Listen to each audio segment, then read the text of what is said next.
Welcome to Tell Us Something. My name is Mark Moss. I'm the Executive Director of Tell Us Something, and I'll be your host this evening.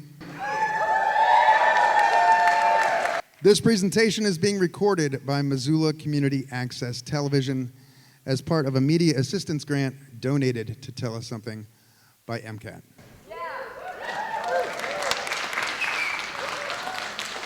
Betsy, it's a push. Right here. Yeah.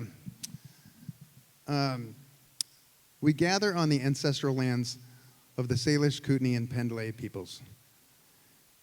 These lands have been inhabited for millennia, shaped by the wisdom and stewardship of the First Nation peoples.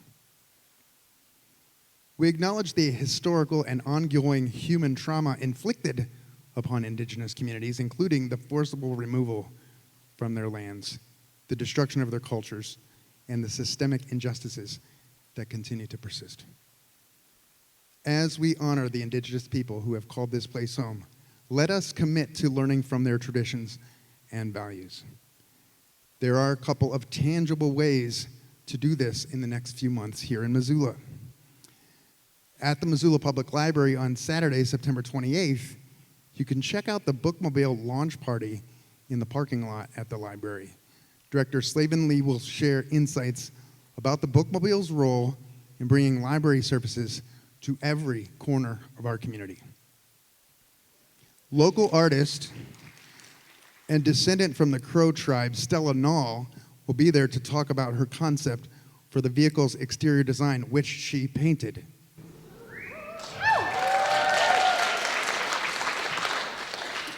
And on Friday, November 1st, the Missoula Public Library hosts a First Friday event highlighting Native art and culture, showcasing the library's permanent collection.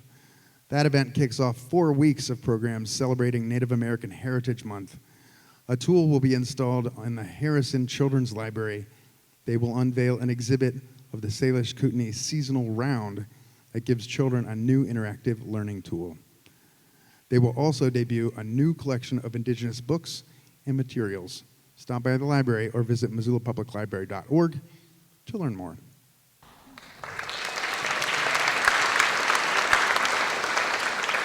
Some housekeeping stuff to start us off. Tell Us Something stories sometimes contain adult themes, and storytellers sometimes use adult language.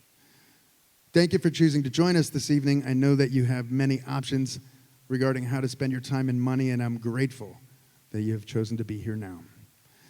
Here's what you'll experience this evening. Usually we have 8 storytellers. Tonight we have 7 because one of them had a family emergency, had to go back east. 7 storytellers each have 10 minutes to share their true personal story from memory on the theme, Never Again. Storytellers are selected from the community. You can do this too. We announce the theme and people audition. They call a pitch line. You can go to tellussomething.org, tell a story to learn all about it. If you're deaf, you can also email info@tellussomething.org to pitch your story. We have a selection committee. We usually get about 30 pitches for the 8 storytelling slots. And then the selected tellers work one-on-one with me to craft their story, and then we have a group workshop. It's quite amazing, actually.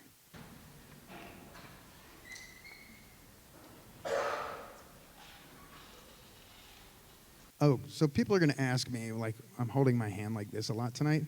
I broke my elbow. So I've got decent mobility, but I can't really shake your hand or lift anything. So that's why.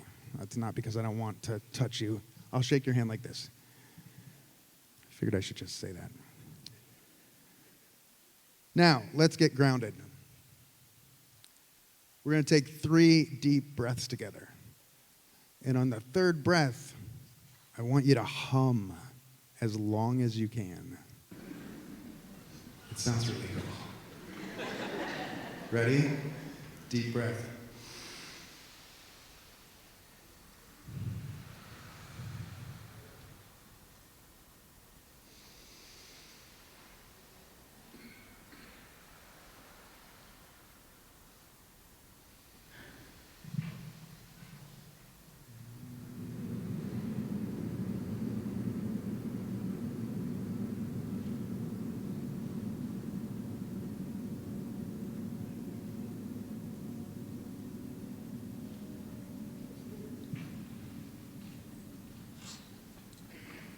It is important to actively listen to one another, join together, and support one another by sharing stories.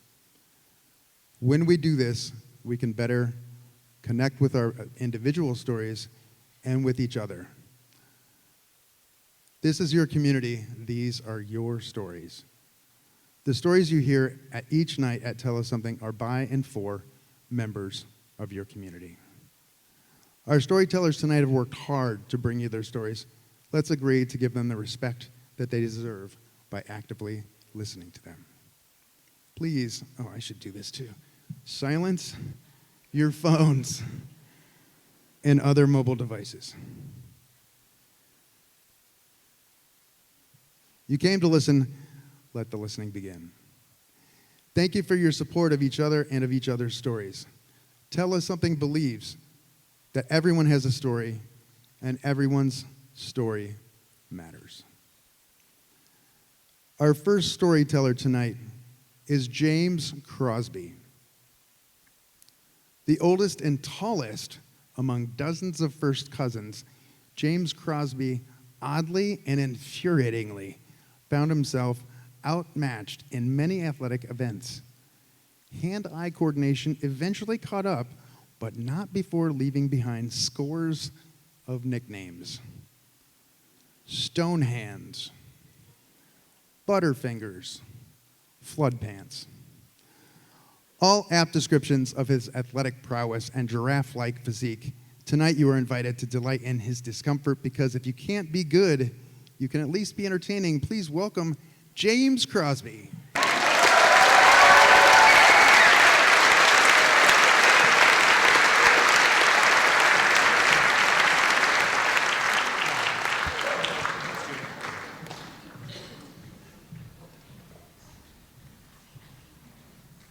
Someday, you're gonna be cool. That is what the rebellious older sister says to her younger brother towards the beginning of Almost Famous. My rebellious younger sister did not share that same positive outlook. I had no shot at being cool. All the things you needed to do to be cool, I was not good at. You see, when I turned 13, I had gone through a growth spurt that was kind of like one of those Play-Doh pasta presses. My limbs just shot out of my body. And I was a total liability on the sports field. I was kind of like if the wacky inflatable arms guy had a jersey on. Nice defense, James. I'm on your team. Well, so I had yet to find my thing. I had yet to find the thing that would make me cool. But if I was signing your yearbook headed into the summer, that summer that I turned 13, I knew that my time was coming because I was looking forward to sailing camp. Sailing camp, last summer, this was when I was 12, I had gone for the first time. It was the Chesapeake Bay, and you couldn't have been further from the ocean. It was great because I had just started watching Shark Week, so sailing was not a great choice, but we overcame that because, my goodness, I got it. Port side, port, P-O-R-T. That's left, L-E-F-T. Nice. Starboard, I like starbursts. I open them with my right hand. Starboard, starburst, right. Yes, I got it. I could tie some knots. Like, all right, that's pretty good. And when we finally got into the boats, I kind of understood how the wind worked. And boy, that feeling when you got going downwind and you tacked, so the wind caught the other side of the sail, and the boom swung over your head and caught the wind, and you felt the power of the boat surge forward, the sun on your face, the wind, the sound of the water on the hull of the boat. I was in it, and there was nobody else I could disappoint. It was just me out on my boat, the captain of my craft. It was great. The things that I had to endure with sailing camp also included golf. It hurts when you swing and whiff. It hurts even worse when you hear somebody behind you go, ooh. And then there was tennis. Tennis, I was the only camper to ever lose an entire game on the serve. I was serving up nothing but disappointment. I was so bad that after I lost this entire game, I went to practice my serve against the fence, and I just hit the ball straight over the fence, across the road, into the pool.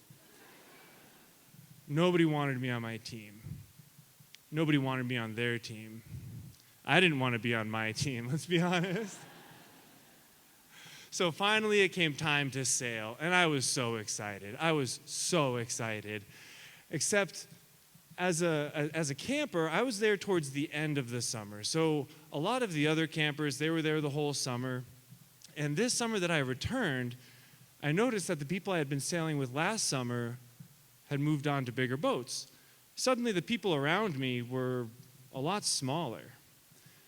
And when I went to set up my boat that year, I noticed that the mast was kind of short.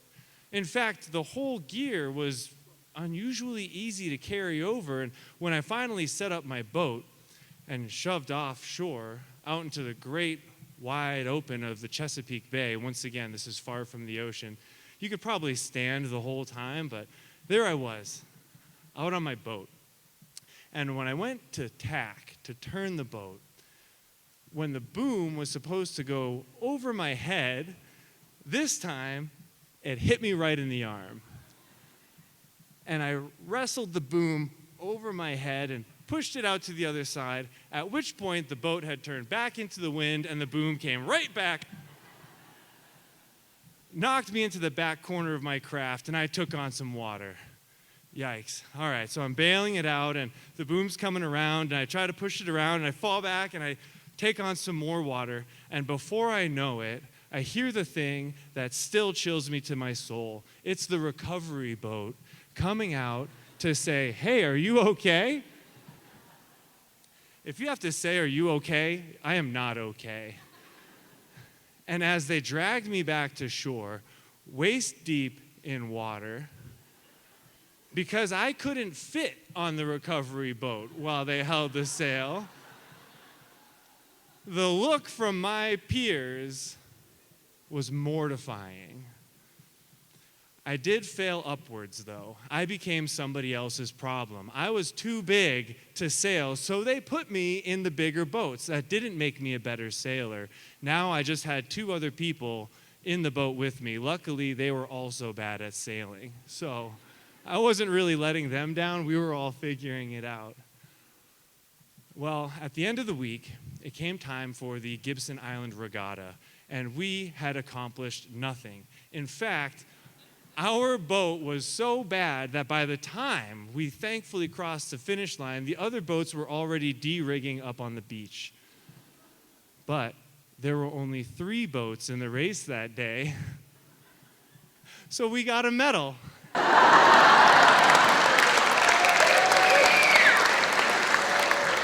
I still felt like a loser, but I was so bankrupt of mojo that when the cute girl at camp asked me to go to the dance, I said no. Because once again, the wacky, wavy, inflatable arms guy was not on the dance floor, I promise. So I vowed at that time I would never sail again. Until years later, I had become a lifeguard. Now, I became a lifeguard because I thought lifeguards were cool. And in a pool, I didn't really have to swim because I could stand just about everywhere. So I had become a lifeguard, and I took it very seriously, and my sister was also a lifeguard, and she could assure you that I was still not cool. And one day, I met a guy who would change everything. I saw this guy get up onto the diving board with his son and throw his son from the diving board into the water. And from across the pool, I was like, it's time, I gotta go. So I went cruising, sir, and his son was flopping in the deep end, looked like he was drowning, and as I get closer, he pops his head out of the water. He's got this huge smile on his face, and he's swimming. And I was like, oh my gosh, okay, what's happening? And the guy on the diving board's laughing, and he's laughing. He says, hey, it's okay, we do this all the time. This is my son, Josh. And Josh has cerebral palsy. He can't get around great on land. But when he's in the water, he can do his thing. And Josh is a daredevil. He doesn't want to get in through the shallow end. He wants to get chucked in to the deep end.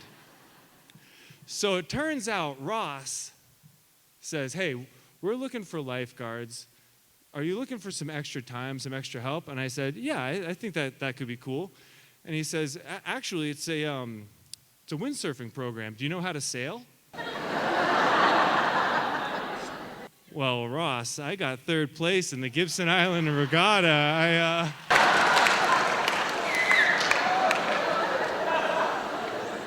So I show up for my first day on the job.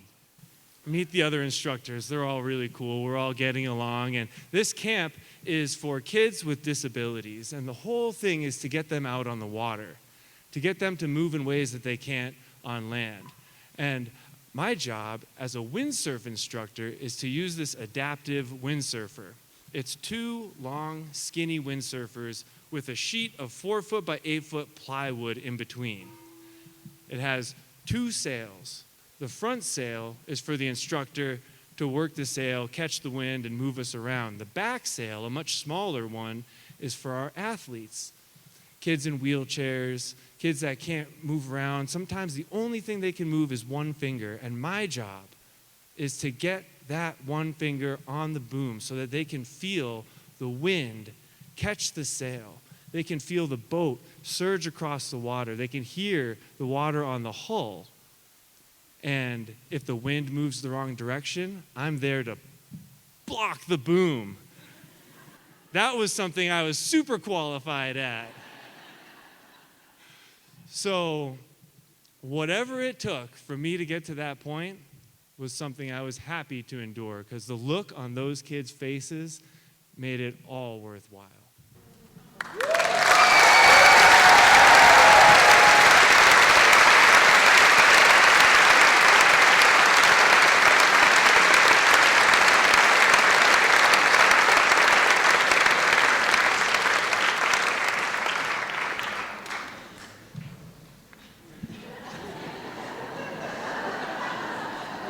Thanks, James. I forgot to tell you all about one of the things that happens at Tell Us Something, and it's that gong. That doesn't mean get off the stage. What that means is the storyteller has 1 minute remaining. And my friend Marissa is the timekeeper. That's Marissa. Our next storyteller is Aaron Miller. Aaron was born and raised in Missoula and currently goes to Big Sky High School. He loves dogs, performing, being outside, and making close friends. Aaron tries his best with work, people, and even himself. He works a summer job as a camp counselor for Missoula Parks and Recs. Aaron has had 4 family members participate in other Tell Us Something events, and he is the 5th family member to do so. Please welcome Aaron Miller.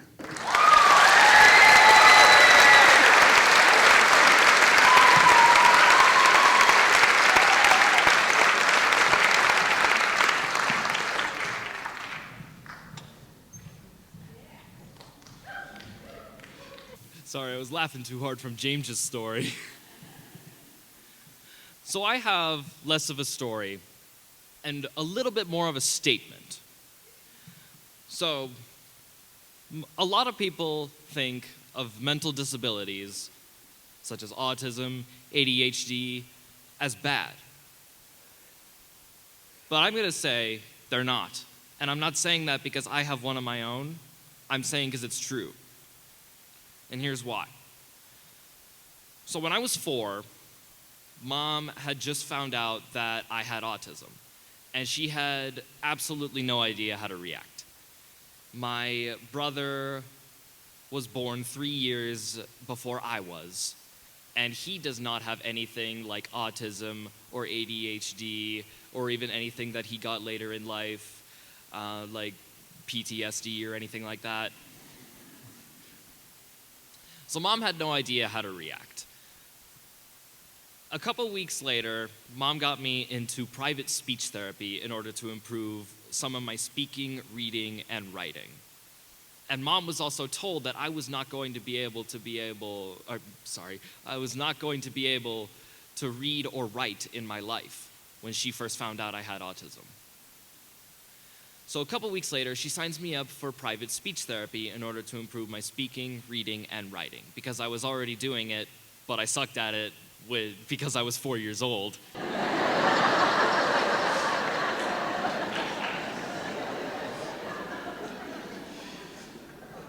So I was not happy. I did not think it was for me because I thought it was stupid.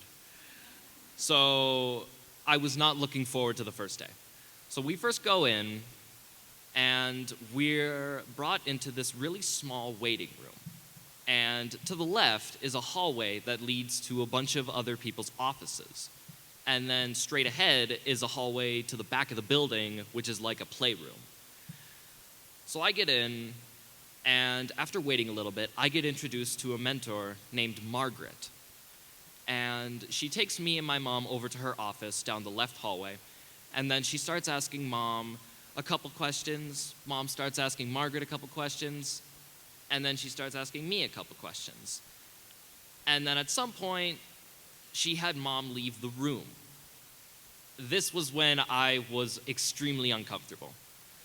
I did not get defiant, which is good, but I was still very uncomfortable. So Mom leaves the room, and on the inside, I'm like, help! So Margaret continues to ask a couple questions, such as, spell this, pronounce this, can you write this down? And it wasn't that long of a trial. Once we were done, I was excited that I was going to be going home because it was all over. And then Mom broke the news to me and said that I had to come back. I did not want that to come. And then I found myself a couple weeks later back into the building with Margaret, with Mom not in the room, and I still thought it was dumb. At this point, Margaret started doing something that she did consistently almost every time I saw her. She would show me an iPad, and on it would be an animated sequence. Picture you're in a classroom, and you're taking any kind of test, math test, history test, whatever. You're taking a test, and you need to sharpen your pencil because it just broke. But the teacher said that you can't get up. So you can't get up and sharpen your pencil, even though you had just asked the teacher. So you either have the option to get up when the teacher isn't looking and sharpen your pencil, kindly ask again if you can sharpen your pencil, or just get up and start screaming. I first had no idea what to do with these situations because they were always the same thing. It was always an animated problem. Problem comes up, and then it gives me 3 choices, and one of them's correct. I had no idea what to do with these because I had just started kindergarten. So Margaret started guiding me through them. And when I started to learn what the right answers were, I started clicking the wrong answers on purpose. I was always like, okay, it's not okay to yell. I'm gonna click the yell button, boink.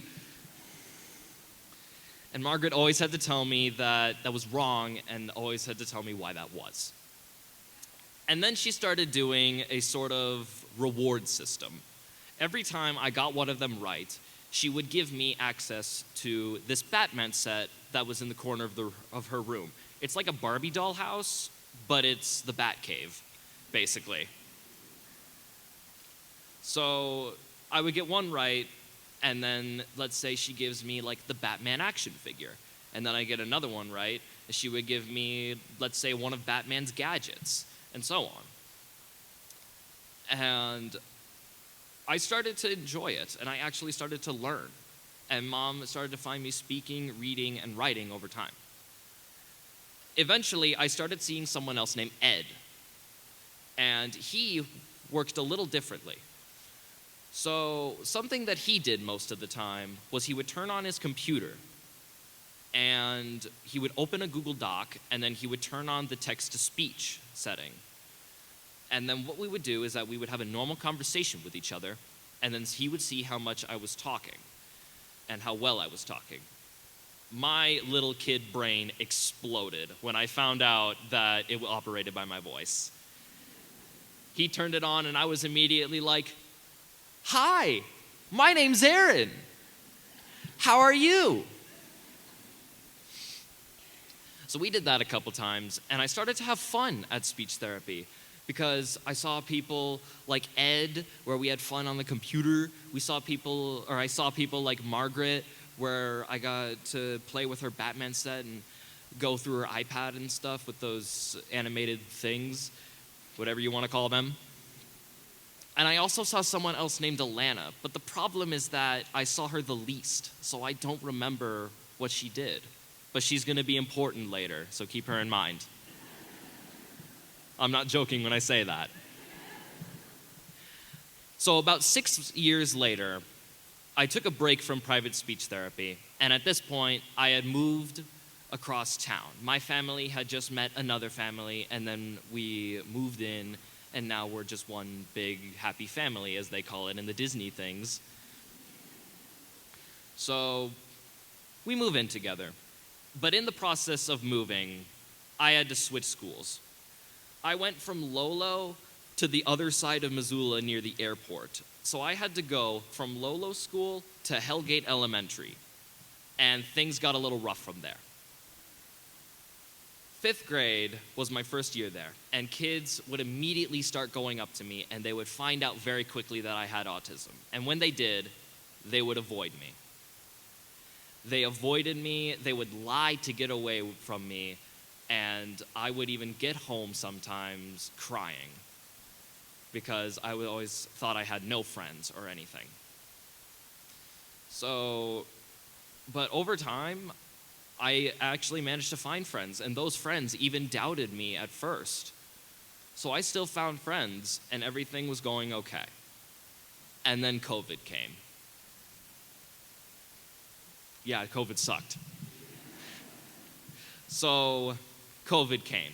For all of 6th and 7th grade, I did not see my friends as often as I could, and I was always stuck in classes with kids who always made fun of me.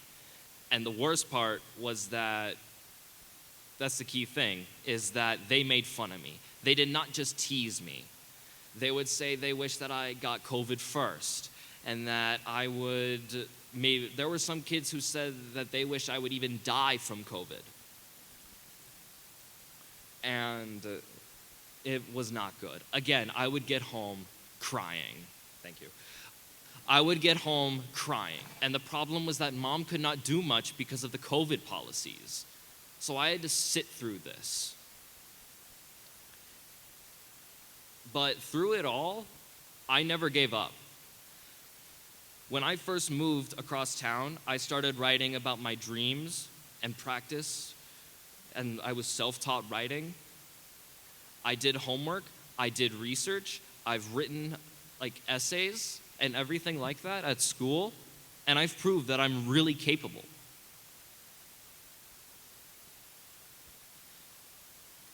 Sorry, my train of thought derailed. I proved that I'm really capable. I have passed with straight A's since 7th grade, and I'm now in my junior year of high school.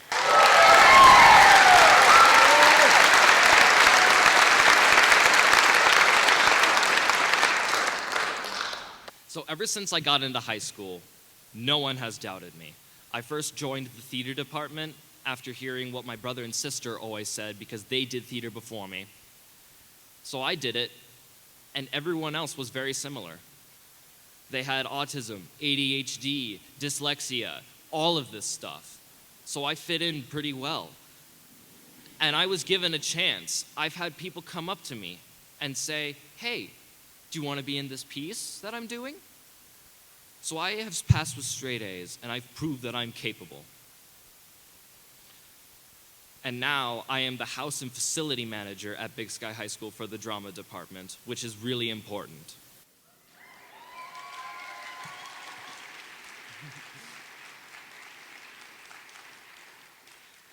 So through all of this, it was a rough ride, I will say. Now ask yourself this: is one's disability a chance to improve? Yes. It very much is.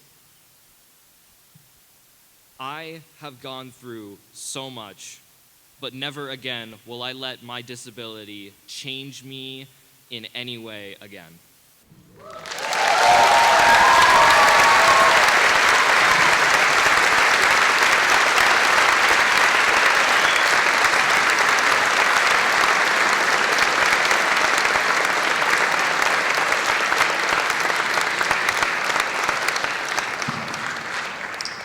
Thank you, Aaron. Our next storyteller believes in the power of storytelling so much that he founded Tell Us Something in 2011. Please welcome Mark Moss.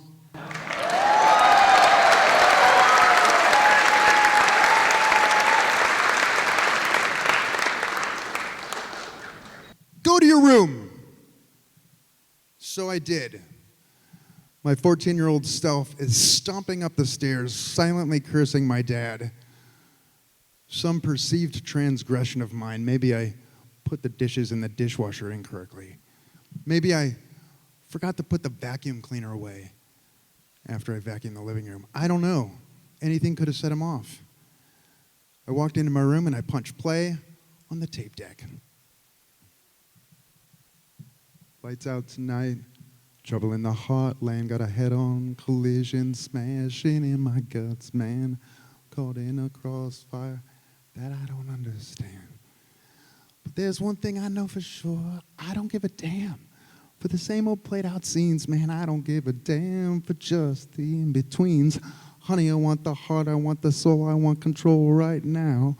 You better listen to me, darling, talk about a dream. Try to make it real. You end up in the night with a fear so real. You spend your life waiting for a moment that just don't come. Bruce Springsteen.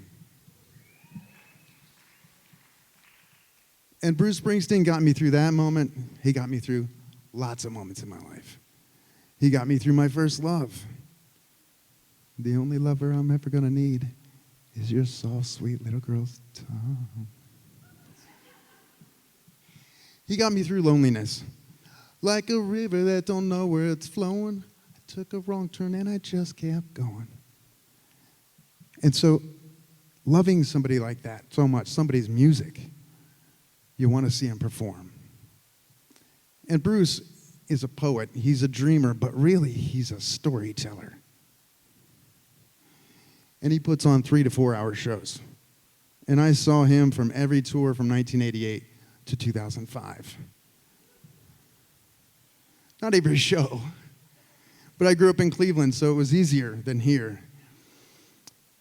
And in 2005, well, first of all, the shows are amazing. And I loved him so much that in Gardner, when I lived in Gardner, Montana, I drove 11 hours. I didn't have a car, and so I was in the back of a pickup truck, 11 hours to Fargo, North Dakota to go see him. You can listen to that story on the Tell Us Something website. I told it a long time ago. I even got to see him at Giant Stadium in New York City. I didn't know I was going to be in New York. This was like 2003-ish in that neighborhood. And I called my Aunt Tina, who introduced me to Bruce, and she was like, hey, don't buy a ticket. And I was like, what? Go to the Scalpers.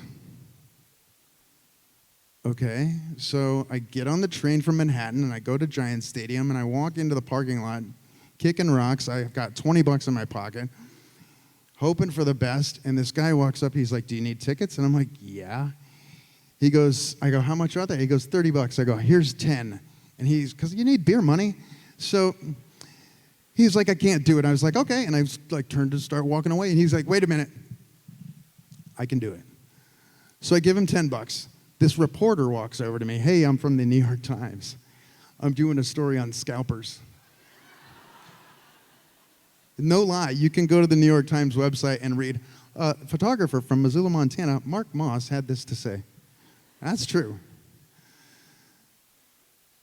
But I didn't get to see the Seeger Sessions tour. So in 2005, Bruce put together this 18-piece band, brass band, and did a cover of an album of Pete Seeger songs.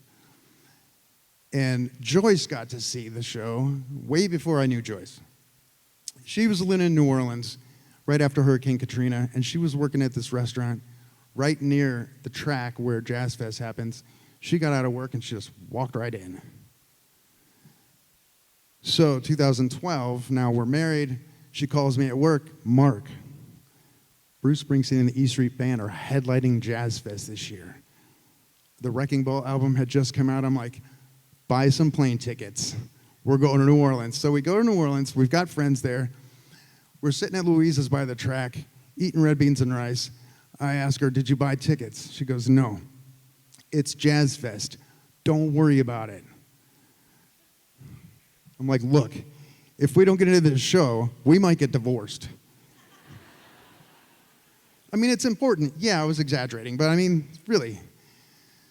I don't know why it didn't occur to me that like I couldn't just go buy the tickets myself, but I wasn't thinking about that. And so she sort of breaks down later, like minutes later, I don't know, an hour later, goes down, buys tickets. 20 minutes later, for the first time in history, Jazz Fest sells out. So eventually, Jazz Fest comes around. We go to the show. It's hot. It's New Orleans. It's June. It's sweaty. There's no shade anywhere except for this one tree. And we're sitting under this tree, and it's 3 o'clock in the afternoon, and Bruce goes on at 4, and Dr. John's playing, and I'm like, let's go. We should start walking over to the stage. And Joyce is like, it's Jazz Fest. Don't worry about it. I've never been to Jazz Fest. I'm worried about it. I'm like, it's like 3:15. Can we I want to go see Dr. John. I've seen Dr. John, she says, but I haven't, I say. I want to see him. So it's like 3:45. I start walking over there without all my people. I don't know, whatever. They're going to do what they're going to do. They start to follow me. We get to the closest we can get, which is nowhere close. We're going to have to watch the show on Jumbotrons. We're like from here to across the street outside the dentist, and that's how far away we are. And I'm pissed. I'm grumpy. I'm frustrated. I'm trying not to let it wreck my afternoon. I'm trying to be present and get ready for the show, but it's hot outside, and my hand is swelling up. And my wedding ring is stuck on my finger, and it's not like I want to take it off but my hand is hurt. My finger is hurting. It's swelling, and I'm starting to freak out, and people are offering me ice, and this woman comes running over. Don't put ice on it, she says. It's going to make it worse. She pulls lotion out of her purse, and she starts putting it on my finger, and she's rubbing my finger, and she pulls my ring off, and Bruce Springsteen walks out onto the stage. Thank God. She gives me my ring back. I put it in my pocket, and it's a party. Everyone's dancing. Everyone's singing along. Strangers are kissing each other, hugging. Everyone's it's a celebration. And he brings us through pain and heartache and sex and rock and roll and party and just... So that year, Clarence Clemens, the saxophone player and Bruce Springsteen's best friend, had died. And Jake Clemens, Clarence's nephew, had to fill in. And during Born to Run, there's a line, the change was made uptown and the big man joined the band. And at that moment, the show stops. And a big slideshow shows up celebrating Clarence's life. He finishes the song, and then he sings another song about the dead. If you're here, they're here. If you're here, they're here. If you're here, they're here. We're here together. It's like a gospel revival. So we walk out of the show, and Joyce goes, I get it. I get it now. So we drive to Portland and see him there. And we get into the show.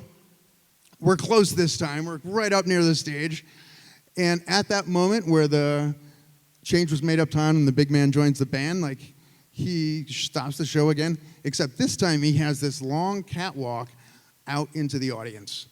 And he's out on the catwalk, and he turns around, and he's watching the show, with us, the slideshow. And then this magical thing happens. He falls backwards off the stage into the crowd. The crowd catches him, and he's crowd surfing. I knew you were going to do that. Crowd surfing across all of us. I got to grab his ass.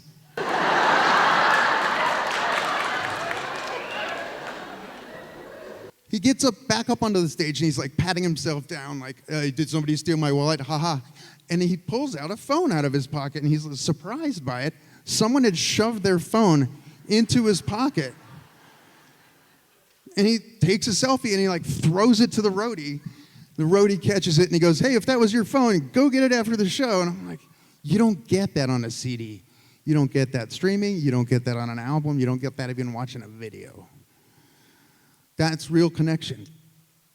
And I'm never going to get to see it again because his ticket prices are out of reach.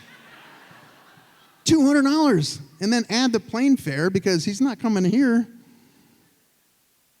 So what I'm left with is gratitude that I got to see him so many times and experience that level of connection so many times.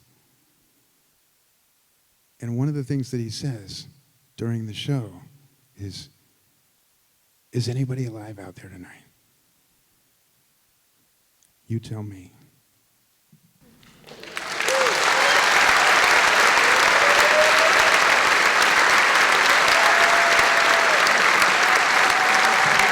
Thanks, Mark.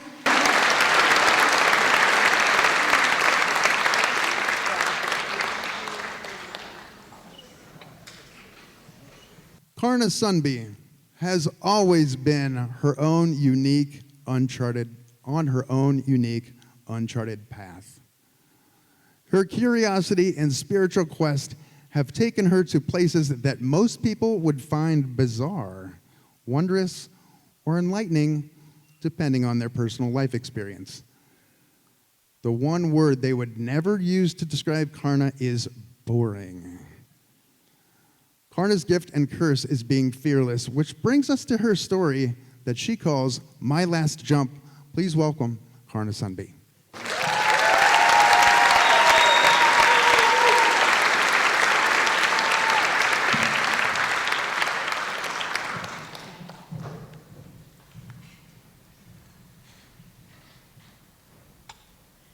There I was, hanging 1,200 feet above the earth in gale force winds, and this is no shit.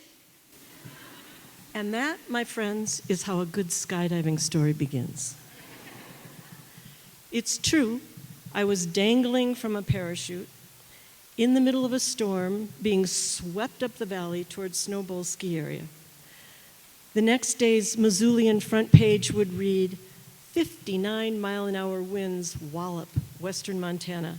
Skydiver lost up Grant Creek. It was August 15th, 1988, and what a great day it had been. It was a reunion of the Silvertip Skydivers, which was a club at the University of Montana in the 60s and 70s. The party was happening at Grant Creek in a meadow equipped with barbecues, kegs, and a Cessna 180 that was taking off and landing all day to give these old skydivers the chance for another free fall together. Although I had made well over 300 jumps with this club, I had no intention of making a skydive today. It had been 10 years, and I had never flown one of these fancy square parachutes that everyone was now using. And the ripcord wasn't here anymore, it was down here someplace. And the reserve parachute that you'd used in case of a malfunction wasn't here where you could see it, it was behind you someplace. So no, everything was so different and I was not gonna jump. And then my friends started saying, come on, it's gonna be so much fun. Come on, the sunset's gonna be so pretty from up there. So with that little bit of peer pressure, I changed my mind and was soon donning borrowed gear. I was wearing somebody else's jumpsuit that was too big, somebody else's rig that wasn't comfortable, somebody else's soft leather helmet, unlike the hard motorcycle type helmet that I was accustomed to. My own gear I had given away 10 years earlier, and I loved it. Every time I looked up at that and saw that beautiful white and blue parachute, I felt like I was with an old friend who had safely landed me in so many different drop zones. We had jumped into the Oval at the university, into fireworks stands over the 4th of July, into weddings and rodeos and football games. I loved it. But this gear was so unfamiliar, and it had been so long, that I said to the 3 guys I was with on this jump, today I'm going to dump high, which meant I'm going to pull my ripcord earlier than you pull yours, maybe 1,000 feet earlier, so that I have a longer parachute ride, so that in the unlikely event that I have a malfunction, I have more time to deal with it.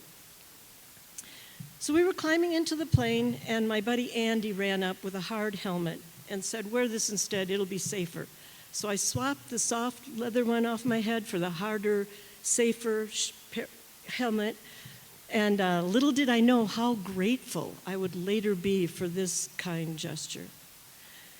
We took off, and the plan was to go up to 8,000 feet for a 30-second free fall. But at 5,000 feet, the tower from the Missoula airport called us and said, "If you're going to go, you better go right now. There's a big storm rolling in." So we looked out the open door of the airplane. We could see these huge black clouds on the horizon. So we jumped.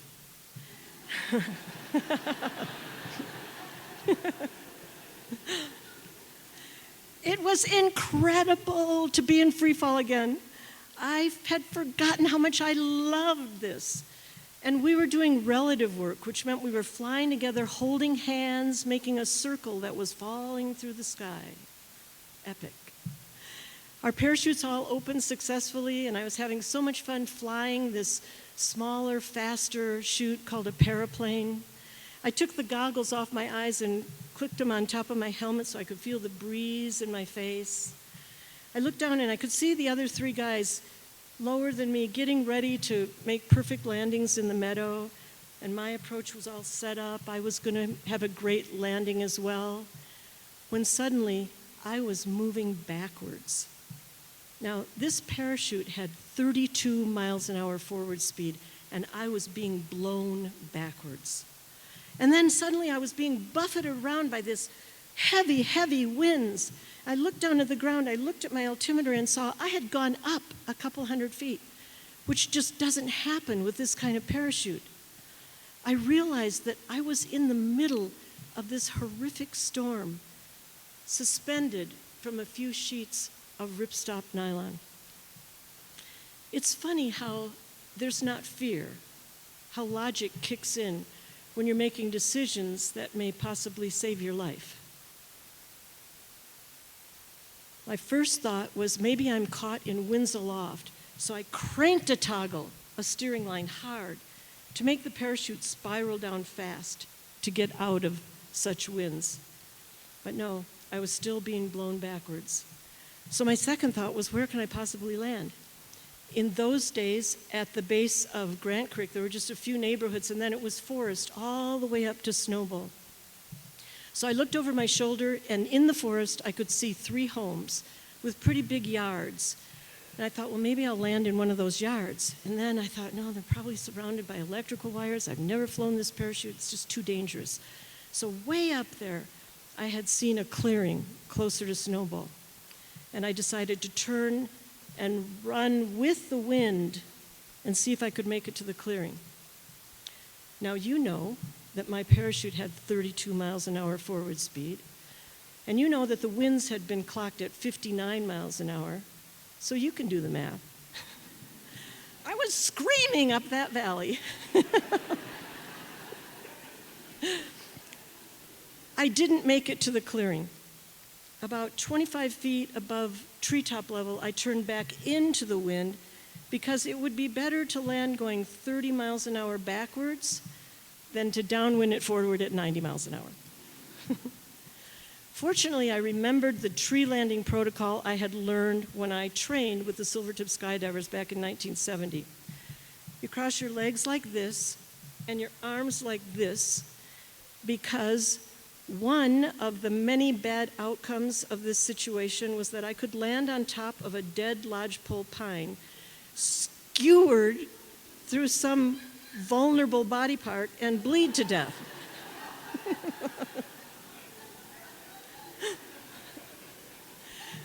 But no, I was crashing through the lodgepole pines.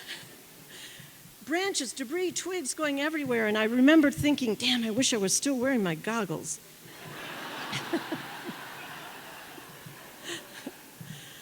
I thundered in and landed hard on the ground, feet, butt, head, hard enough to crack my pelvis. And without that helmet, I wonder if I would have cracked my skull. The wind was so intense that my parachute was still inflated, and it was dragging me through the trees. And I reached up and started pulling the harness down.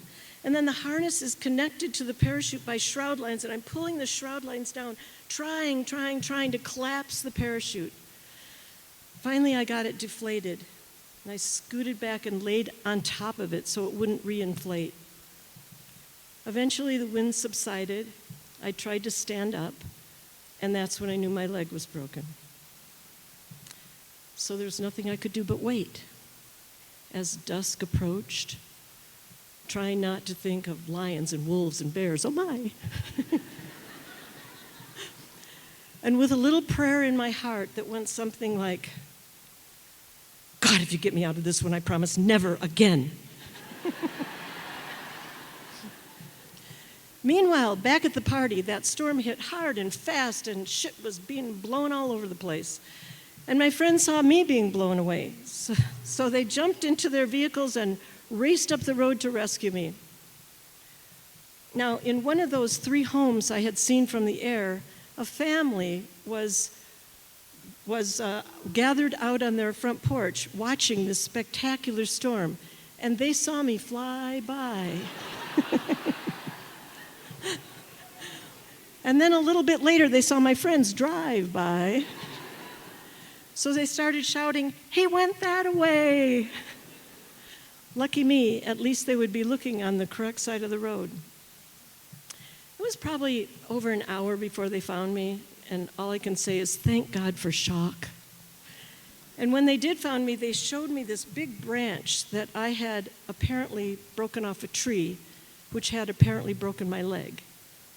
I call it a limb for a limb situation.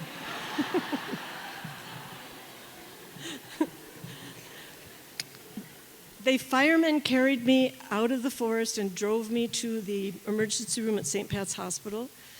And I didn't know if the medical insurance I had at my job would cover a skydiving injury. So I told them that I'd been playing Frisbee.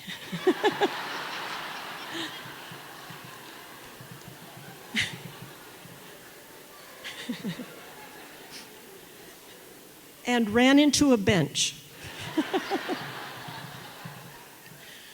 I also didn't know that search and rescue had been called out to locate me.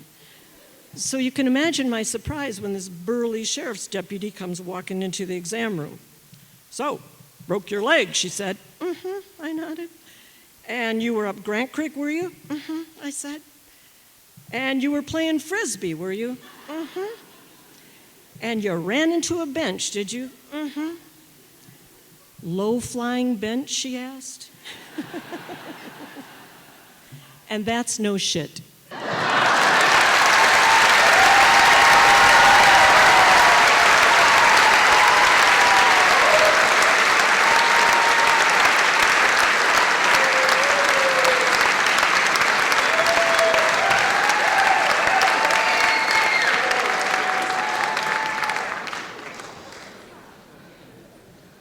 Thank you, Karna. And thank you to all of our storytellers so far tonight. Thank you to our American Sign Language interpreters. And thank you for being here. Without your love and your open hearts and your respect and your very presence, tell us something can't happen. Thank you to our story sponsors, the Good Food Store and Parkside Credit Union. helping us to pay our storytellers. Thank you to our accessibility sponsor, SBS Solar, allowing us to hire American Sign Language interpreters. And thank you to our media sponsors, MissoulaEvents.net, Missoula Broadcasting Company, including ESPN Radio, The Trail 103.3, Jack FM, and Missoula's source for modern hits, U104.5. Thank you to our in-kind sponsor, Float Missoula, and our in-kind sponsor, Joyce of Tile. When you patronize these businesses, thank them for their support of live storytelling in Missoula. We have out in the lobby opportunities to register to vote if you're not already registered, and that you can buy tickets to the next event, which is January 13th at the merch table. We're going to take a 10-minute intermission, at which point when we come back, we're going to have the audience participation portion of the evening. Thank you so much for being here. We'll see you in about 10 minutes.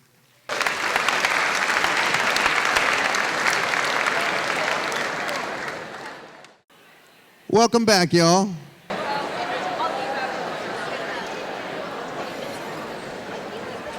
Before I introduce the people who are going to help us with audience participation, Aaron, the storyteller from the first part of the show, asked me to say that he's sorry he ran out of time, and he wanted to mention that Ed and Alana are here tonight. Give it up for Ed and Alana.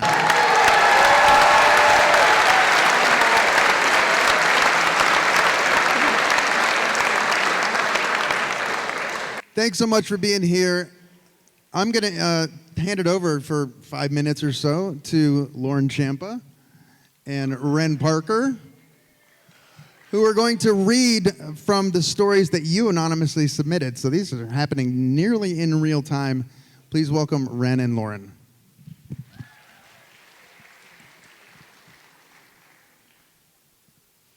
Tiny travel bottles, so convenient. One with contact solution, one with peppermint essential oil. Never again.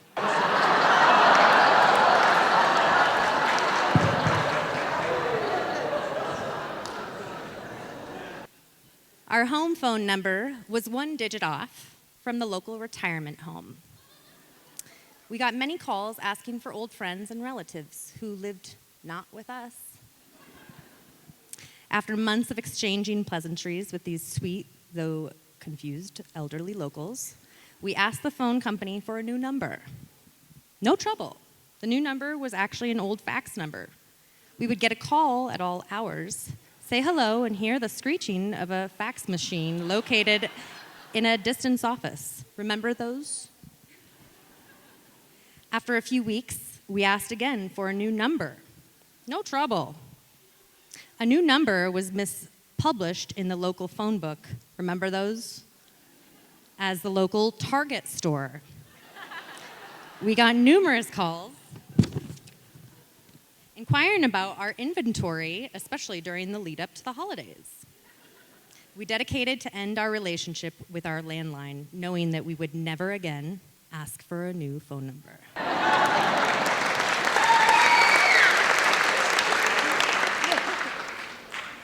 First time I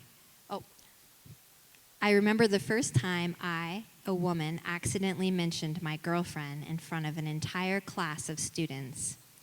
I lost my train of thought, perilous, seizing the rest of the words in my throat. This is it, I thought. This is how I lose my job. But then, through that jerking terror came the bright eyes of one of my students, a girl who always sat in the back of the class. She looked at me like I was hope incarnate. Only one parent complained, but there was no aftermath, just that girl's joy. Never again will I hide being queer. Everyone else be damned. The girls of the world deserve all kinds of love.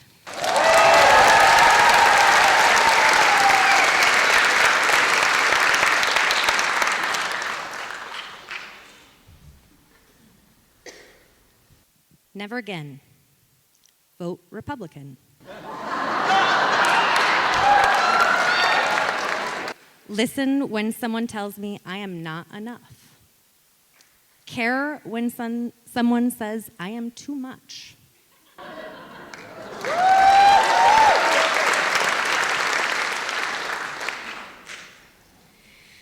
I will never again see the 3-year-old I worked with at the children's shelter. It is a strange thing to love someone else's child like your own. I will never see him run into my arms when I step into the living area.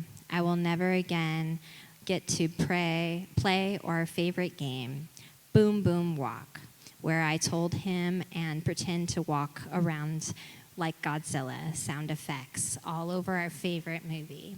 I miss you and I wish you well. I love you, buddy.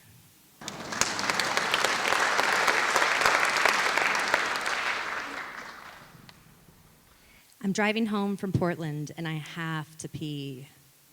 I see an exit, but I pass it. I'm almost to Spokane. I can make it a few more miles. Then I come to a complete halt in traffic for 90 minutes. I'm in so much discomfort. I find a bottle. I'm going to pee in my car, I think. Then stage fright hits. What if someone sees me? I can't. I'm going to explode. Finally, traffic moves. I take the next exit and have the best tree pee of my life. Never again will I pass on an exit when nature calls.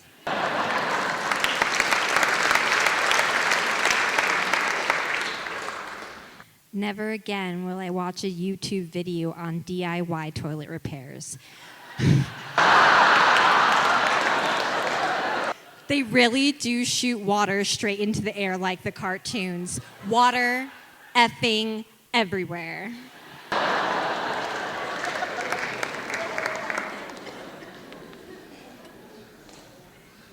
I got married so young, too young. After a few decades, I realized this wasn't who I was anymore. I still mourn the past, but I love my present. Never again will I do things that I'm not ready for.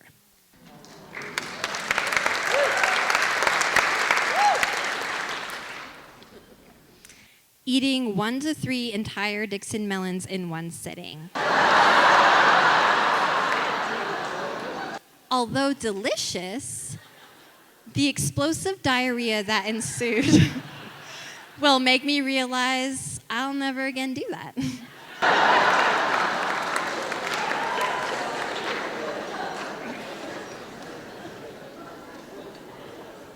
Never again will I accept the bare minimum, as if it were the prize. I am the prize.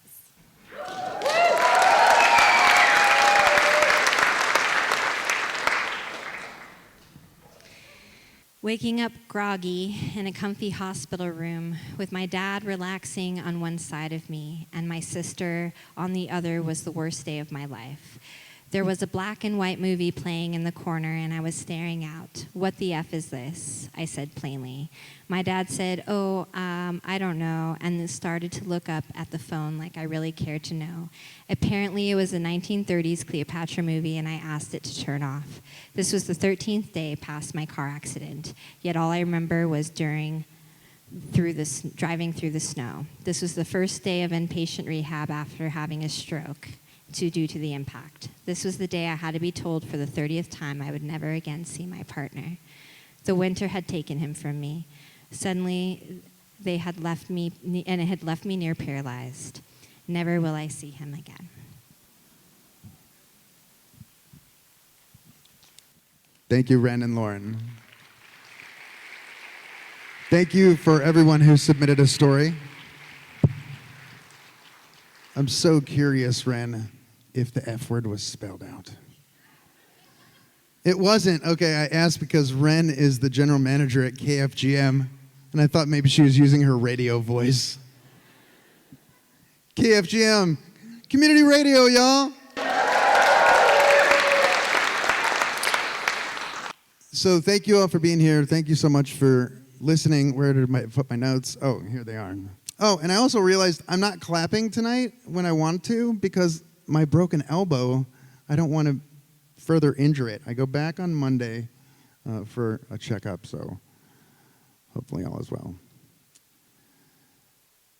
Opening part 2 of our evening this evening is Jesse Ballard, who has told a story at Tell Us Something before, Jessie is a perinatal care coordinator who moonlights as an actor and a birth doula.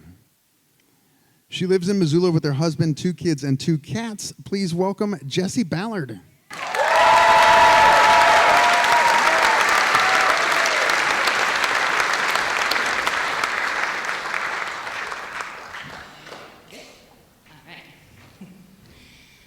I want you to think back to the last time your car broke down or you were riding in a car that broke down.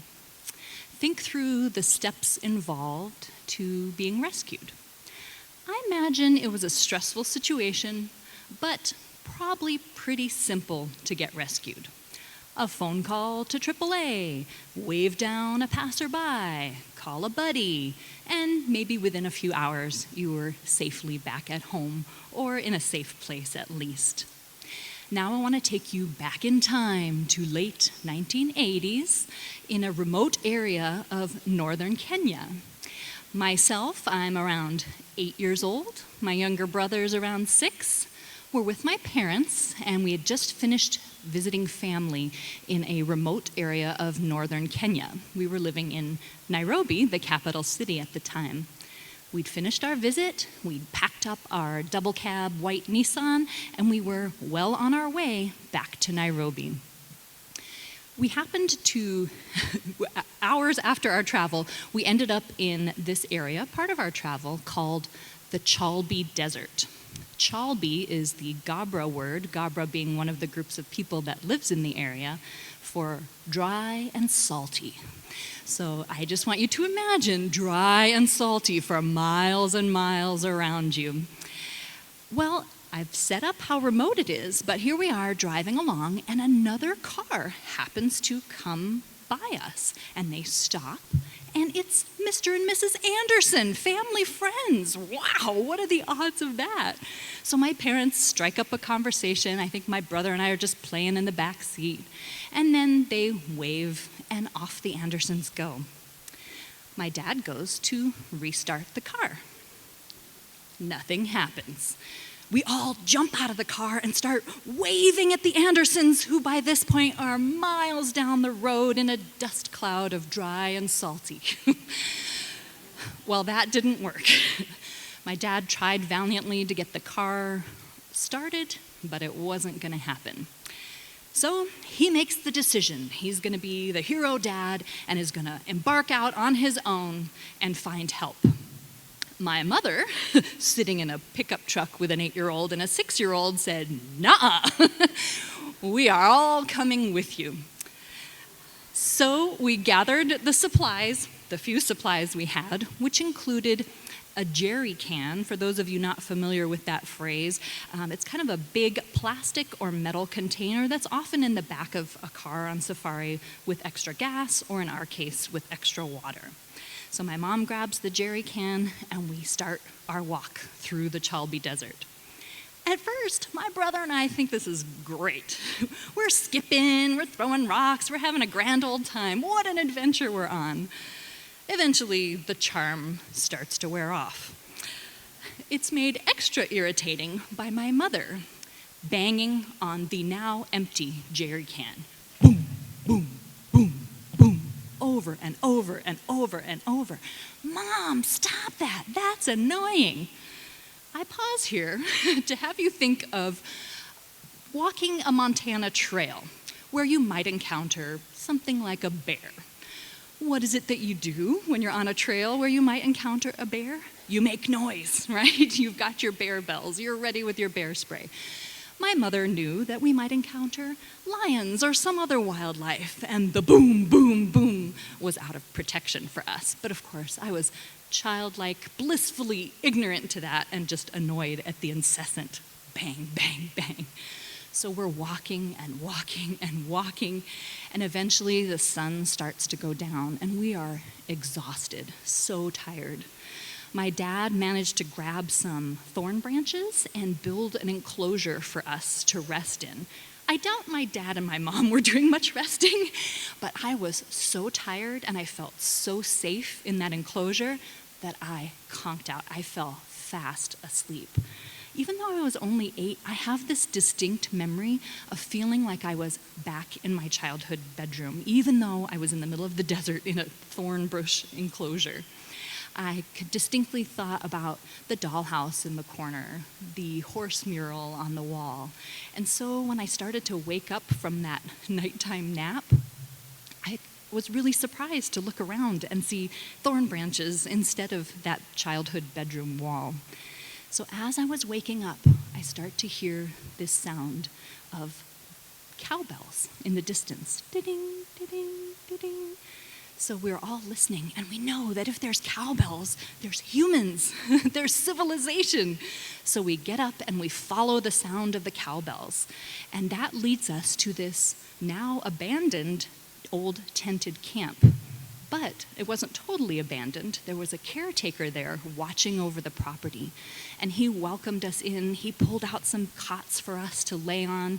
And again, we just fell fast asleep. Sleep through the night, and as we're there, he's also giving us cup after cup of tea or chai so that we could get hydrated. And as we're waking up, I remember this, what's probably an old wives' tale, to test if you're dehydrated or not, where if you lift the skin on the back of your hand, if it sticks together, supposedly you're dehydrated. And I thought, oh, I've been walking in a desert, I bet I'm dehydrated. And sure enough, when I lifted that skin, it stuck together. So keep that tea coming, get rehydrated. But as I'm waking up that next day, I hear another strange sound. It's little kids yelling, and I can hear the thunk, thunk, thunk of rocks being thrown up into this tree near my bed. And I look up, and there's a giant snake up in the tree.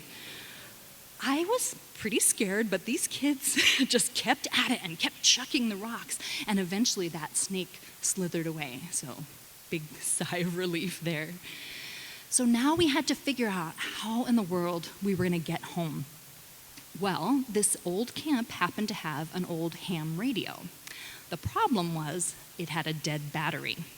So these two Samburu Askaris, guards, who were part of the staff at the camp, decided they were going to book it back to our car and get the battery out of the car that we could hook up to the radio and call for help.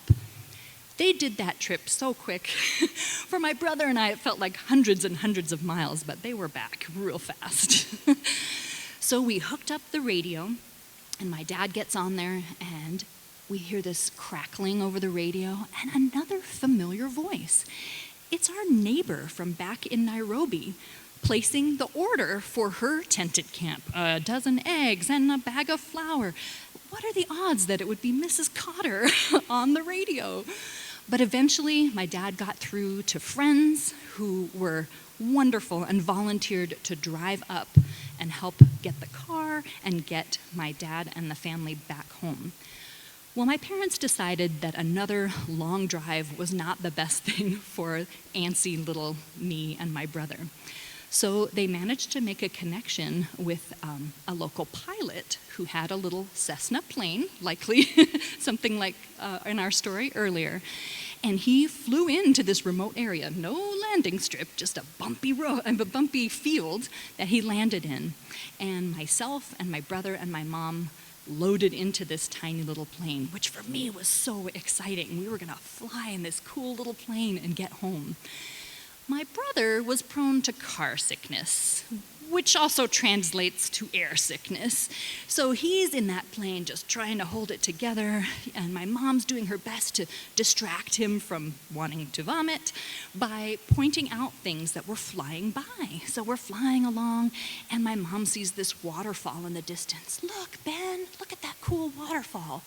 Our daredevil pilot decides, you want to see the waterfall? Let's go! Hangs a really sharp right, pulls the plane right up against the waterfall, which did not help the air sickness at all. Eventually, we make it back home. My dad makes it back home, and we are safely under the roof in our own house. And I'm back in my bed with my dollhouse in the corner, the horse mural on the wall. I'm sure my parents were in their room going, never again. But for me, I had a trophy proudly up on my bookshelf given to me by my parents. A little trophy that on the bottom read, Best Walker.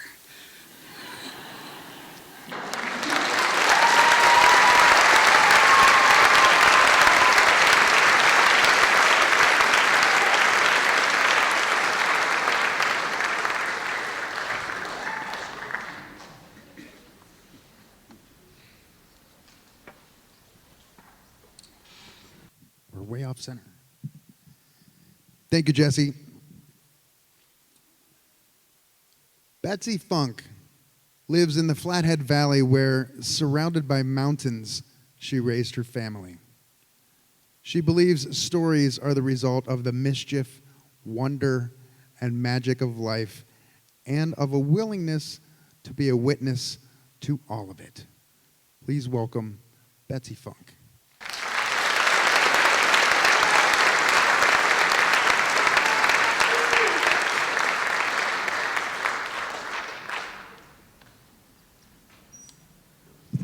Here we go.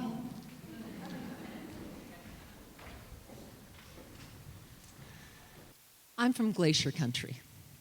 And for those of you who know Glacier Country, you know that the park calls to us. And often that means we're compelled to go visit her. This was happening this one week, and I was feeling it and needing to go back to Glacier, back to hike. So I made the decision to go one day. I called a friend. I said, let's go hiking.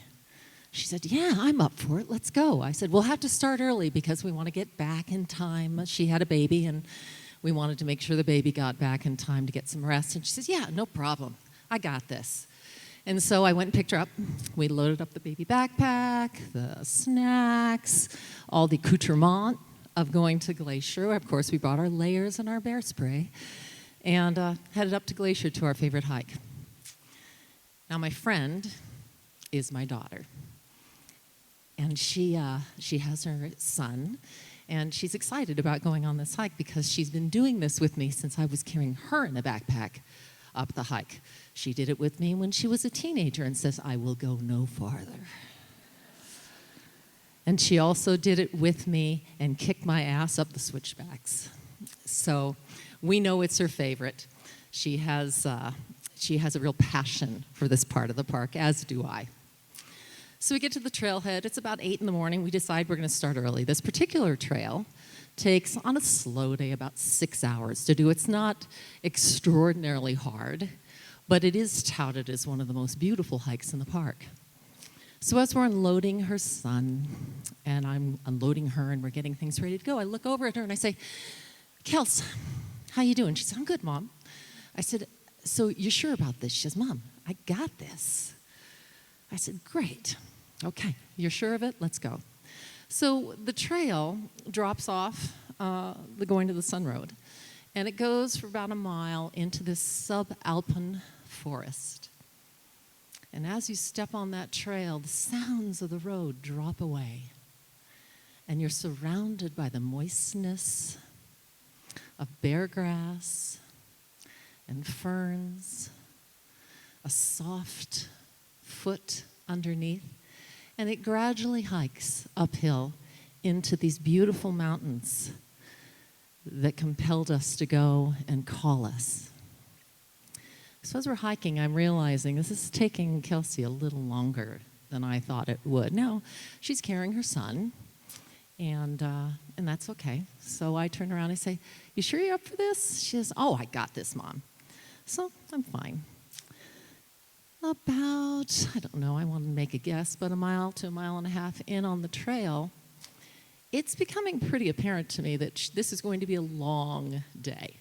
She's taking a while, and I guess this is where I tell you that my daughter is in 6+ years of living with and gradually dying from glioblastoma multiforme, which is brain cancer. It's terminal. She's been through 2 brain surgeries, 5.5 years of chemotherapy, and a full-term pregnancy. She's a fighter, and she wants to do this hike. She loves this hike.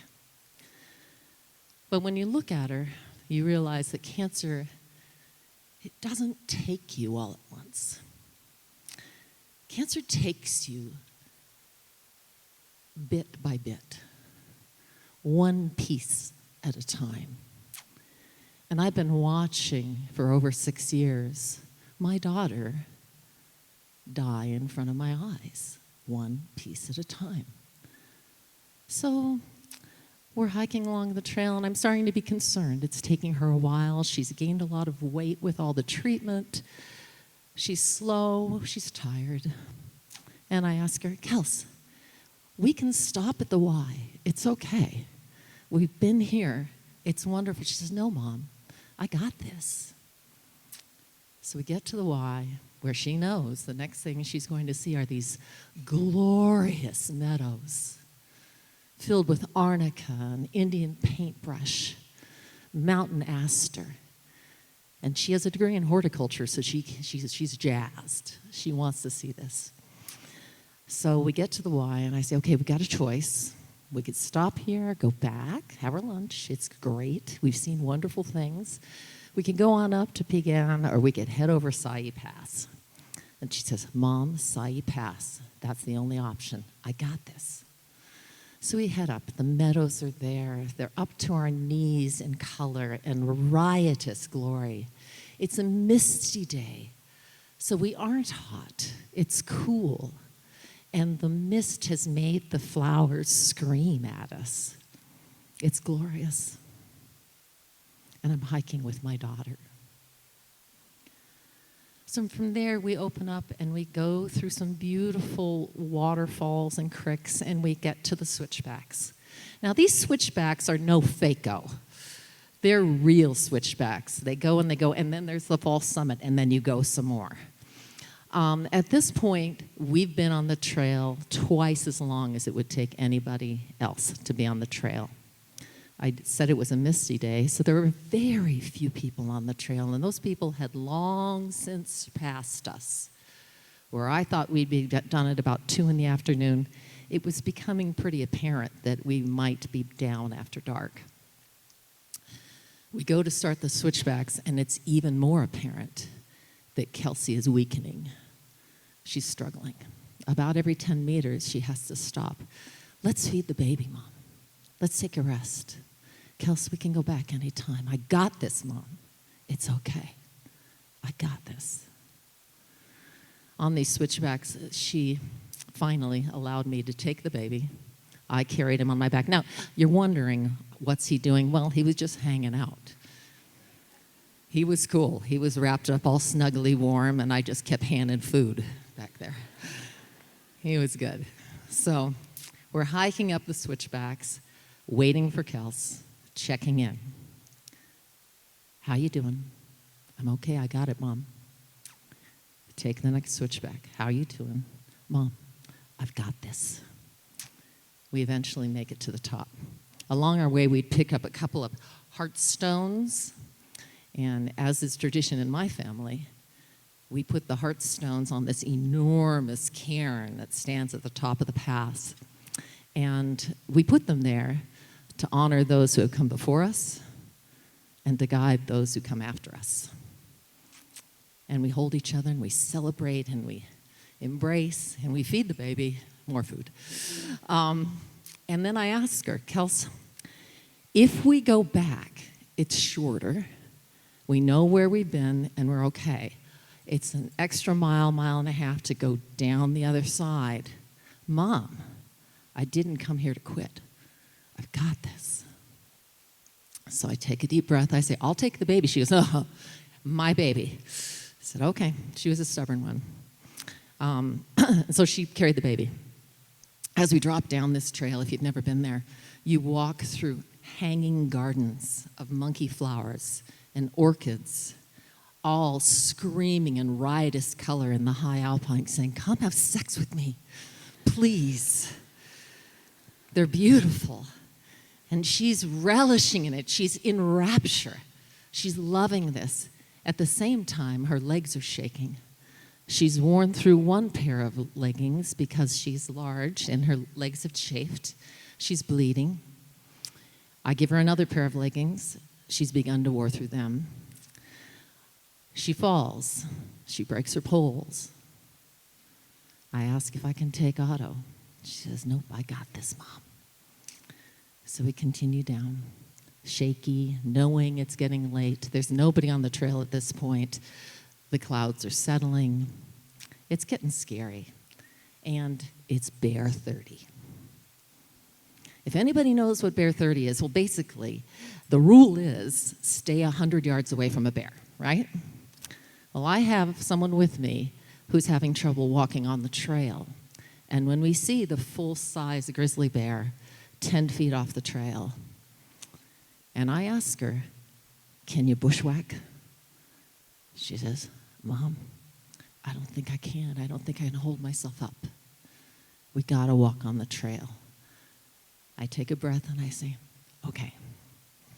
So there's this full-size grizzly 10 feet off the trail. The trail goes on a switchback above the bear and below the bear. So we're gonna cut across a little field to try to avoid doing it twice, right? So I tell Kels, all right, here it is, Kels. I've got the bear spray. And I'm standing with the bear spray. And I go, you walk behind me. And she goes, Mom. I said, just walk behind me because I'm looking at that bear and I say right to his face, she's not gonna die today. Not today. And she makes it. She gets the other side. I start to back up, still holding the bear spray. The bear shakes his head and huffs at me, walks over to a pine tree and does Blue the bear. We made it. We continue down the trail, and it's clear Kelsey is truly struggling. A ranger has been sent in to help us, although what could he do but help her up? Because at this point, I'm given the baby. Her modality of getting down this trail, bleeding and shaky and very unstable, is to sit on every step, slide on her ass, and have us help her up. And then she wobbles her way to the next one, sits and slides. It's getting later and later, and I'm thinking we need to call somebody in. And I ask her, should we call for help? She says, Mom, I gotta do this. I've got this. We make it to the bottom. It's glorious. I'm relieved. I'm crying. The baby's asleep. And at the bottom of this trail, there's this beautiful path that goes down on the river. And I go and put my feet in because I'm an old woman and my feet hurt. And she goes and puts her feet in and she says, oh, this won't do, Mom. And she goes because she's bloody and she sits right in the creek. And she goes, you know, Mom, I don't think I'll ever be able to do that again. And I looked right at her and I said, you know what, Kels? You got this. Thank you.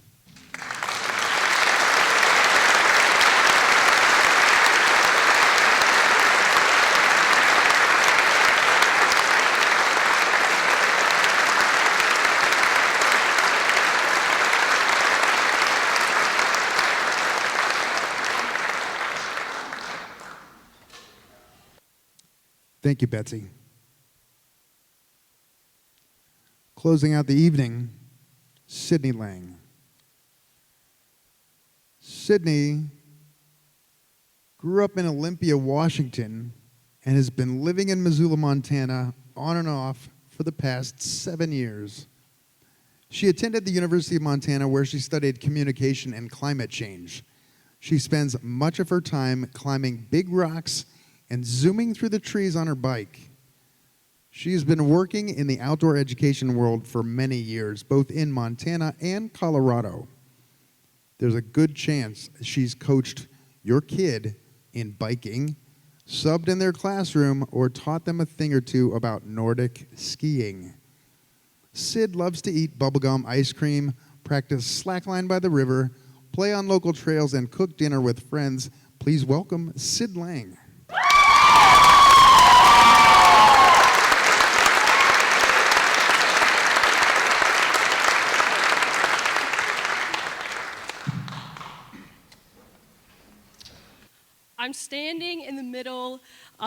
of a large dining room, and I'm in a bit of a pickle.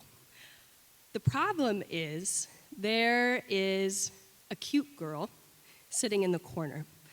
And I am in Florissant, Colorado. Well, actually, not in Florissant. Florissant, as of the last census, had 149 people who lived there. It's technically an unincorporated community. And I'm in Florissant, but not really Florissant. I'm actually 30 minutes up a dirt road in the middle of nowhere. And I'm in this dining hall, and I see this girl, and she's sitting in the corner. And I want to go sit by her. She's got this wild mullet that I later learned she's cut herself with a river knife on the Grand Canyon. And she's got these vibrant eyes. And I want to sit next to her, but I'm a little bit nervous. And I'm nervous because on the drive out from Montana to Colorado, I've lost my voice somewhere. Wyoming's long, takes a long time to drive through there. I'm sure somewhere my voice has taken a stop and not come with me. I get to Colorado, and I have laryngitis. And so here I am, standing in this room, trying to meet a staff of 7 people, small staff, and I can't speak. And so I'm introducing myself, scratching through words, and I'm saying, "Hi, I'm Sid, and I don't normally sound like this, and I don't know what to tell you, and I'm so happy to be here." And it's my 4th time coming to work at this outdoor education center. And we do summer camp, and we also do teaching students. And so I spend the next week during staff training trying to get to know this girl. It's not going well. I'm not really getting to know anyone because no one can hear me. And so at the end of training, we decide that we're going to go all together as a staff. We're going to go into town, the big town. And so we get in 2 separate cars, and I managed to weasel my way into the car with her. And I'm thinking, oh, good. Here we go. Now's my time to rock. And so we get in the cars, 7-person staff team, right? 5 people in one car, 2 people in the other. Here we go. So we get in the old 2001 Subaru Outback, and she rolls down all the windows, because it's August in Colorado. It's still pretty hot. She turns on the radio, and she's singing the whole drive. And my little scratchy laryngitis voice is no competition for the windows or the music. And so I'm silent the whole 2-hour car ride. We get to town, and she has this great idea. We should go to karaoke. Like, oh, awesome. This is perfect. So I get to karaoke, and Big Green Tractor, my typical karaoke song's not sounding as good as it usually does. And I'm up there, and I'm scratching through the lyrics, and I finally, as the night goes on, I get a chance to sit outside with her. And we're talking about how we both have worked at this camp, but we've worked there opposing seasons. And so we've never met before. And then she goes, "Oh, I've heard of you, though." I'm like, "Oh, God, this can't be good." And she goes, "Yeah, you're patient 0, aren't you?" I'm like, "Yep." So let's go back to 2019. It was my 2nd summer at camp, and I'm coming as the climbing director this summer. And my goal is to get students excited to sign up for my climbing program, because the more they sign up, the more I get to climb, and that's the dream job to a 19-year-old.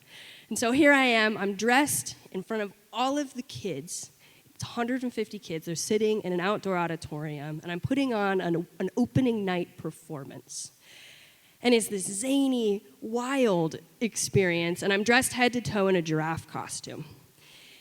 And luckily, there is a break in the giraffe costume from the top of my head to the bottom of my chin. It's got this big giraffe muzzle, you might call it, and these big ears. And I'm in a belay system, which is a climbing term if you don't know. I'm wearing a harness, and another person's also wearing a harness, and we're kind of mocking what climbing might be like. And I have no control over if I'm moving forwards or backwards. I'm tied into a rope, and my belayer is deciding how much slack I get. And so here I am, and I'm dancing in front of everyone. I'm so excited. I'm the giraffe, and I'm going to climb with you all summer. Come sign up. And all of a sudden, I turn to the left, and I just start spewing vomit. Just out of nowhere. Thank goodness for the open mouthpiece, right? Yeah. So I'm throwing up everywhere. And all of a sudden, the crowd of kids just falls completely silent. And a kid goes, "Hey, that's my grandma's costume that you're throwing up in." And so I'm standing here in front of everybody, spewing vomit and also spewing the norovirus, which took over the entire camp all summer. Looking back, it was pretty awesome. You know, kids in the dining hall, they're standing up, and 3 kids are vomiting at once in all different directions. It was a real stand by me moment. We had a barf tally on the side. Yeah, totally awesome. So I coined the name Patient Zero. And I'm sitting here and I'm like really going into this story, like telling her maybe more than I should. And I look over after talking about this and I'm expecting her face to be like, huh. And she looks at me with just this like excited astonishment. She goes, "Well, hey, that's cool. Have you heard of my character Earl?" I'm like, "Oh, okay, we're gonna do this. Here we go." And so she starts telling me about this character named Earl, which is a bird, and the bird danced at every event, and Earl kind of sounded like this. Earl, Earl, Earl. So she's going into Earl, and then I start talking about Granny. And Granny was my other claim to fame at this establishment. Granny is an old character. She's an old woman character, and I'm working outdoor ed season at this time. And so 5th and 6th grade students from the surrounding area in Colorado, they come up, and they spend a week with myself and the other field instructors, and we replace part of their curriculum from the class. So we're teaching it and also acting it out. It's really an odd place. And so I am working out, I'm teaching the homesteading curriculum, and I'm Granny. I'm dressed head to toe in a bonnet. And Granny, I just fell in love with Granny. So I spent 2 months being Granny. And Granny sounded like this. "Hey, kids, welcome on down. Here we go. We're going to churn some butter." And Granny had a really rough season because Granny had Giardia. And if you don't know what Giardia is, it is a parasite you get from drinking unclean water, and Giardia really stays until you take care of it. So Giardia Granny is running around teaching these kids in her bonnet and her homesteading dress. She keeps going, "Granny's got dysentery, where's the chamber pot?" So at this point, everybody has heard about Patient Zero and also Granny with Giardia. And I'm swapping stories with this girl, her name is Sophia, and we're going back and forth, and just doubling over in laughter outside of this karaoke bar. And we decide that what we need to do is bring Earl and Granny together. And there's a perfect opportunity for that. We have, in this outdoor ed season, what's called the hoedown. And I can guarantee you have never been to anything like the High Trails Hoedown. It is magical and wild. All the students are packed into a small auditorium. The teachers are there, wide-eyed, confused. They're like, "This is what you do? What?" And all the staff comes in. We're dancing around in different costumes, and we put on a performance. And every night the performance looks different because we don't plan it. And it goes on for like 2 hours, these kids dancing at the hoedown. And Granny and Earl come out, and they just steal the show. And for the next 2 months, Granny and Earl steal the show every single week. Granny and Earl spend a lot of time together. Granny and Earl also sit in Sophia, fall in love throughout the entirety of that season. Sophia's mullet slowly grows out. My voice slowly comes back. Thank goodness, good old Larry's kicked the curb. And we moved back to Missoula together. And Granny and Earl still live in Missoula. We've been here for 2.5 years. And we have a pretty darn good time. And I would say we still know how to throw a pretty dang good hoedown.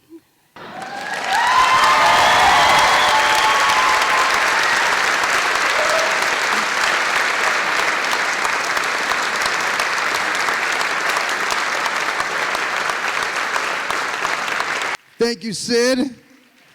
Thank you to American Sign Language interpreters.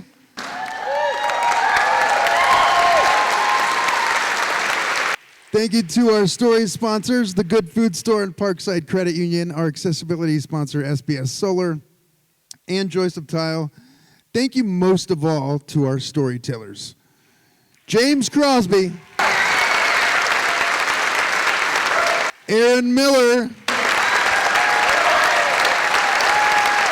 Karna Sunby, Jesse Ballard, Betsy Funk, and Sidling.